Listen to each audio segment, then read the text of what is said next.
आज की इस कहानी को सुनने के बाद आपकी सारी चिंताएं दूर हो जाएगी। एक बार की बात है, एक संत और शिष्य थे। वो दोनों हमेशा धर्म के प्रचार करने के लिए गांव-गांव में घूमा करते थे। एक बार वो धर्म प्रचार के लिए किसी गांव में जाते हैं। वहां उनके पहुंचते ही बहुत ज़ोरों से वर्षा शुरू हो जाती है। वो संत और शिष्य वर्षा में भीग जाते हैं। वर्षा रुकने का नाम नहीं ले रही थी। तब वो दोनों तय करते हैं कि कुछ समय के लिए वहीं उसी गांव में रुका जाए। वो वर्षा रुकने के बाद उसी गांव में एक कुटिया बनाकर रहने लगते हैं और रोज उस गांव में धर्म का प्रचार करने लगते हैं। उन संत का उपदेश उस गांव के लोगों को सुनना काफ़ी अच्छा लगता था। वो रोज उनका उपदेश सुनने लगे। उस गांव के लोगों उनका बहुत सम्मान करते थे और उन्हें भोजन इत्यादि देने के साथ साथ दान दक्षिणा भी दे दिया करते थे। वह लोग काफ़ी दिन उस गांव में रह लिए थे।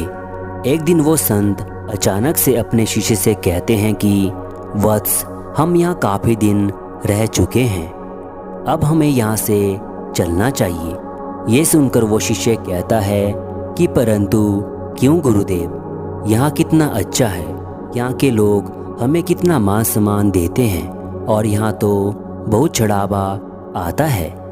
क्यों ना कुछ दिन और यहीं रहा जाए और बाद में चले जाएंगे, तब तक और चढ़ावा इकट्ठा हो जाएगा।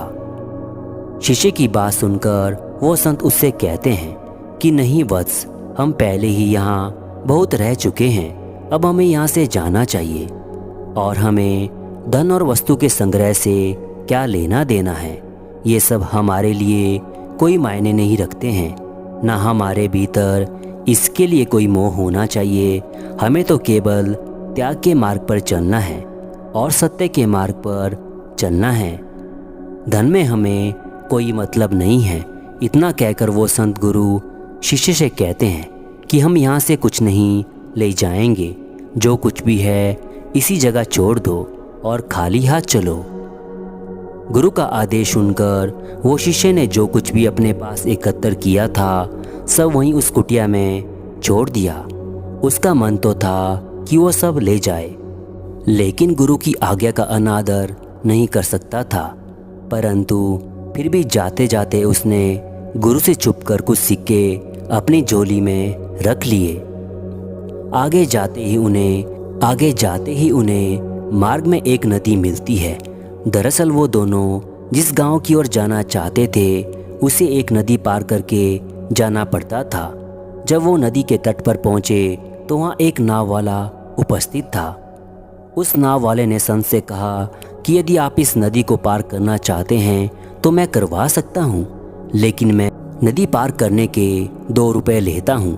आप लोग साधु महात्मा हैं, इसलिए आपसे 1 रुपये ही लूँगा और नदी पार करवा दूंगा। उन संत शिष्य के पास पैसे नहीं थे, इसलिए उन्होंने उस नाविक से कुछ नहीं कहा और वहीं पर आसन लगाकर बैठ गए। परंतु शिष्य ने पैसे छुपा कर रखे थे, परंतु वो बिना गुरु के आज्ञा के निकाल नहीं सकता था और ना ही उन्हें जल्दी कुछ बोल रहा था। उसे डर था कि कहीं गुरुदेव उसे डांट ना दे और इसलिए उसने वो सिक्के नहीं दिए और वह भी गुरुजी के साथ बैठ गया, ये देखने के लिए कि बिना पैसे के गुरुदेव कैसे नदी पार करेंगे। परंतु वो संत गुरुदेव वो सोचकर आसन लगाकर बैठे थे कि शायद वो नाव वाला स्वयं से ही उन्हें बिना पैसे के नदी पार करवाने के लिए मान जाएगा, या फिर उनका कोई भक्त आकर उन्हें दान दक्षिणा देकर नाव वाले को पैसे दे सकेगा। परंतु ना तो कोई भक्त आता है और ना ही अब तक नाव वाले ने कुछ कहा था। संत और शिष्य को उस नदी के तट पर बैठे बैठे शाम हो गई। वो प्रतीक्षा करते रहे कि शायद कोई सहायता मिल जाए, लेकिन गुरुजी का ना तो कोई शिष्य आया और ना ही नाव वाले ने बिना पैसे के नदी पार करवाने के लिए राजी हुआ। अंधेरा होने लगा था, लेकिन वो अब तक बैठे ही थे। तभी नाव वाला उन्हें डराते हुए कहता है कि महात्मा, यहाँ अब अंधेरा होने लगा है। यूं इस तरह रात में यहाँ रुकना खतरे से खाली नहीं। आप लोगों को यहाँ नहीं रुकना चाहिए। आप दोनों के लिए यही उचित होगा और सुरक्षित होगा कि आप यहाँ से नदी पार करके सही स्थान पर पहुँच जाए। जहाँ से आए थे वहीं चले जाएं, वरना कुछ भी हो सकता है। मैं भी रात में अपनी नाव लेकर यहाँ से लौट जाऊँगा। आपके लिए बेहतर है कि आप भी चले जाएं। उस नाविक के मुंह से जैसे ही शीशे को खतरे का नाम सुनता है वो डर जाता है और घबराकर तुरंत अपनी झोली से सिक्के लेकर नाव वाले को दे देता है और कहता है कि आप जल्दी से हमें नदी पार करवा दीजिए।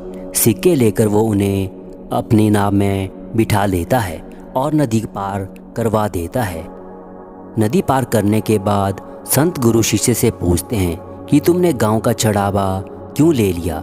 मैंने तुम्हें सब कुछ छोड़ देने के लिए कहा था, फिर भी तुमने मेरी बात नहीं सुनी, क्यों वत्स? तब वो शिष्य कहता है कि गुरुजी, यदि वो सिक्के मेरी झोली में ना होते तो हम दोनों कष्ट में पड़ जाते। रात का समय है, कुछ भी हो सकता था।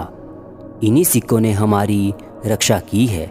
शिष्य की बात सुनकर संत मुस्कुराने लगते हैं और कहते हैं कि वत्स, जब तक ये सिक्के तुम्हारी झोली में थे तब तक हम कष्ट में ही थे, और जैसे ही तुमने उन्हें बाहर निकाला हमारा काम बन गया। यही मैं तुम्हें समझा रहा था कि त्याग में ही सुख है। तुमने सिक्के का त्याग कर दिया, उसका परिणाम तुम्हारे सामने है। ये कहकर संत ने बाकी सिक्के किसी गरीब को दान कर दिए और आगे चले गए। तो दोस्तों, आपको इस कहानी से क्या सीख मिली नीचे कमेंट में ज़रूर बताइएगा। और ऐसी मज़ेदार वीडियो देखने के लिए आप मेरे इस चैनल को सब्सक्राइब कर सकते हैं। अब मैं लेता हूँ विदा। मिलते हैं एक और नई ज्ञानवर्धक वीडियो के साथ।